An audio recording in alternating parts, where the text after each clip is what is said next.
Good evening, guys. My name is Emma, and I'm here to tell you a horror story that will leave you on the edge of your seat. It's a tale of darkness and danger, and of the things that go bump in the night. As someone who loves a good scare, I'm excited to share this story with you, but fair warning, it's not for the faint of heart. So turn off the lights, grab a blanket, and get ready to experience the terror of a story that will stay with you long after it's over. The Shadow in the Storm is the title of the narrative.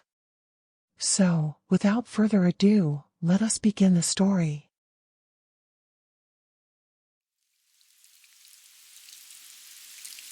It was a dark and stormy night in the small town of Willow Creek.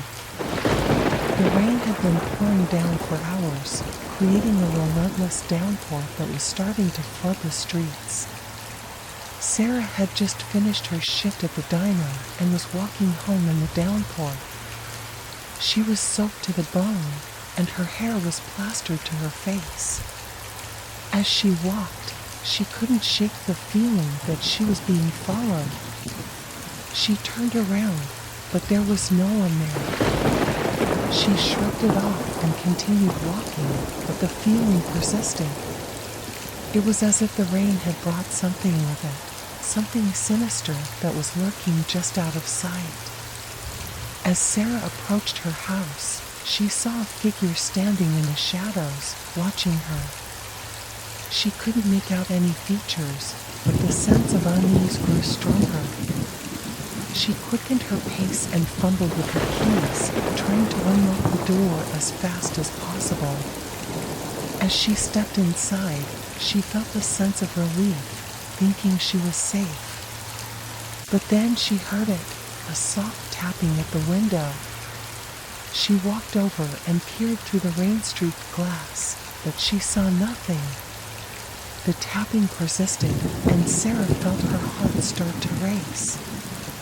Suddenly, there was a loud crash from the other side of the room. Sarah spun around, but there was no one there. She was alone, or so she thought. The tapping continued, and the rain intensified, creating an almost deafening roar. Sarah felt like she was going insane. She tried to tell herself it was just her imagination, but she knew deep down that something was wrong. As the night wore on, the rain only grew stronger, and the tapping turned into a relentless pounding.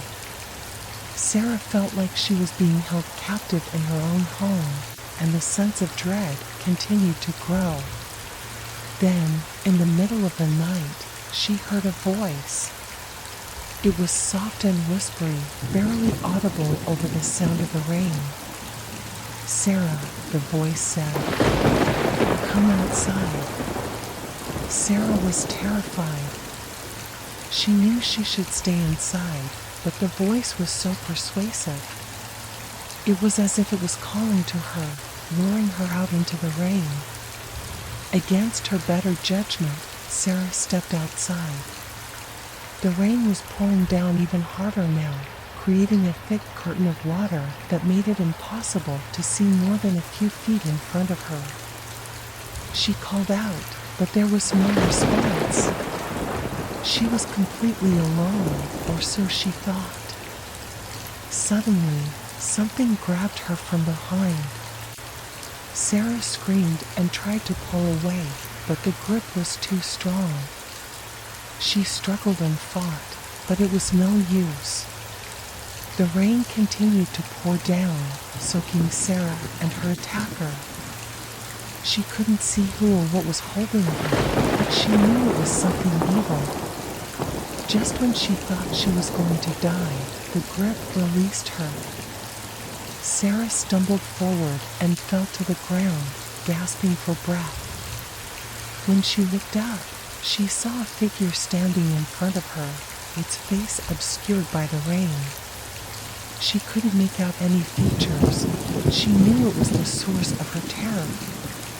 The figure just stood there, watching her, as the rain poured down around them. Sarah realized that the downpour of rain had brought something with it, something malevolent and dangerous. As she lay there, helpless and terrified, Sarah knew that she had to find a way to escape before it was too late.